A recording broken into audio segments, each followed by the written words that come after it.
After a quiet summer for VR, it seems like the VR industry is starting to go crazy again. Now there's some really exciting things coming which I cannot talk about yet, but I can say it isn't what you expect, but more about that later. What is coming soon is this VR headset that's used lying down, and the specs are super interesting. So I wanted to tell you about it. See this video as a look into the future of what's coming and faster than you would think. Let me know if you enjoyed this type of video in the comments below so I know I should make more. So, as VR gamers, we're always looking to make our games more immersive, to get us as close as possible to Sword Art Online. You know, that anime where people get trapped in a VR MMORPG, where they use a VR headset that puts players inside the game via their brain, making it feel exactly like real life. Well, DiveX, a company all the way from Japan, wants to make this happen eventually, and they are starting with this VR headset called Half Dive. You see the resemblance? This strange headset has you lying down in bed while playing VR games, and it works with Steam VR. The company even raised seed funding in Japan already and is now planning to come to the West via Kickstarter from November 6th. The specs and design intrigued me so much that I asked for a preview of the headset from the CEO himself, which I'm summarizing in this video. So let's talk about it. This is Half Dive, the world's first VR headset optimized for use in your comfy bed.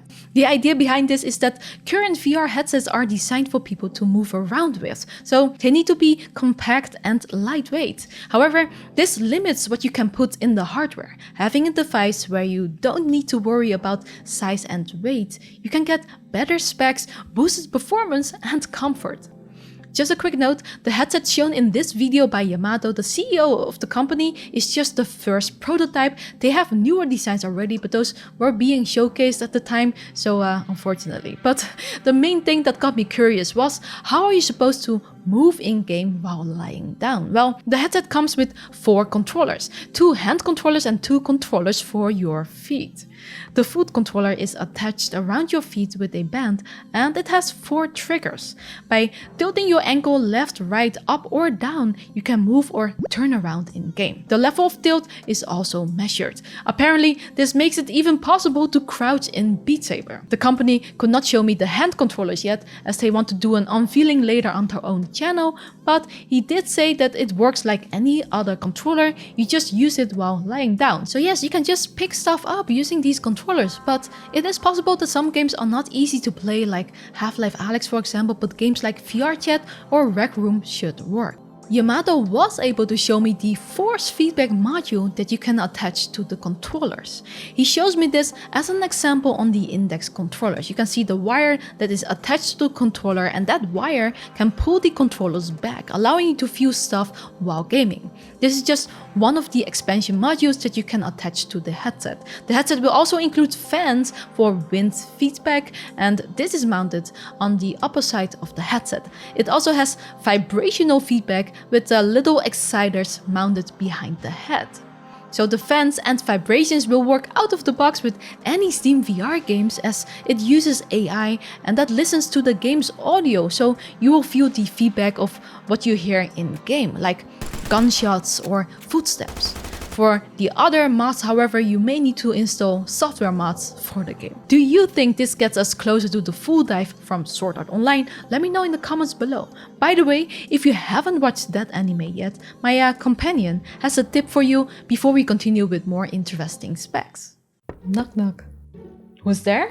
Just your trusty Surfshark VPN companion. Do you know you're sending a lot of data over the internet with the amount of devices that you have? You're overworking me. Yeah, I know, but I don't want unauthorized people to intercept my data, as they're very personal, private casandchary VR stuff. That's true, I do encrypt your data and disguise your online identity.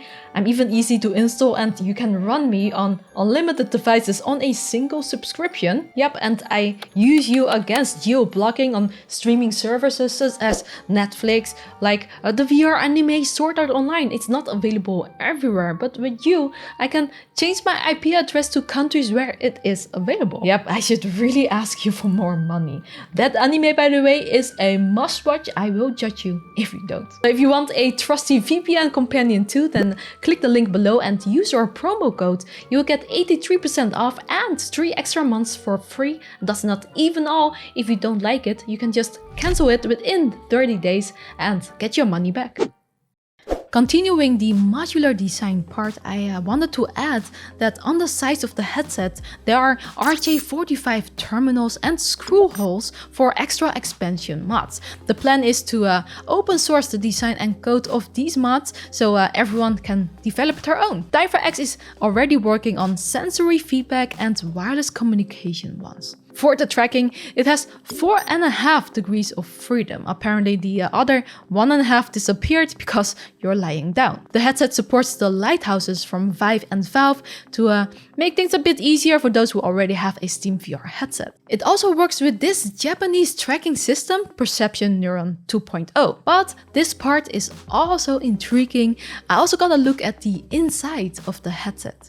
As you can see at the top, there's the helmet-like visor which contains the display and lenses. The display uses the same LCDs as the Valve Index and has a resolution of 1600 x 1440 pixels per eye and a refresh rate of 90 Hz. But the most interesting part here are these lenses. It uses 10 aspherical lenses that support a varifocal feature.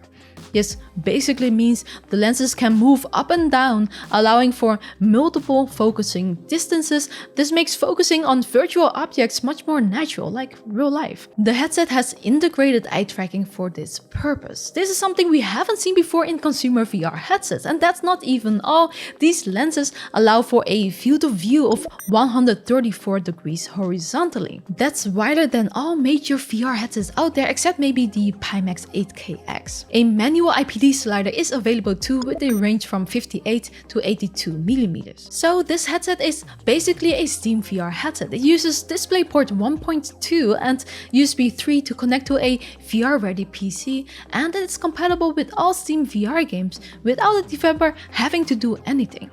However, not all games are going to be suitable. Since you're lying down, you cannot shoot a bow and arrow like this, for example. But the headset should be great for exploration games, watching movies, or social games. And yes, I know what else you can do with it. Please do not spam my comment section with it like last time. DiverX doesn't only focus on entertainment though, but believes you can do productive work like that as well. So there's a camera on the headset that you can use to see a keyboard that you could place on your belly. This works just as the Oculus Quest passed through. The headset also has an interesting audio system. It has a 3.5mm audio jack, of course, so you can plug in your own, but it also has 4 speakers placed in a way that covers your whole head, allegedly giving high quality and immersive audio. The Half-Dive is an interesting headset for sure, but I am also a little curious whether this is going to cause motion sickness all over again, but I think we need to see some real demos to be sure. Keep in mind that since this is still a prototype, the specs may still change, but we will hear more soon. DiverX is coming on Kickstarter in November with 3 models. The basic one is around $700 US and has no feedback mods except for the fans.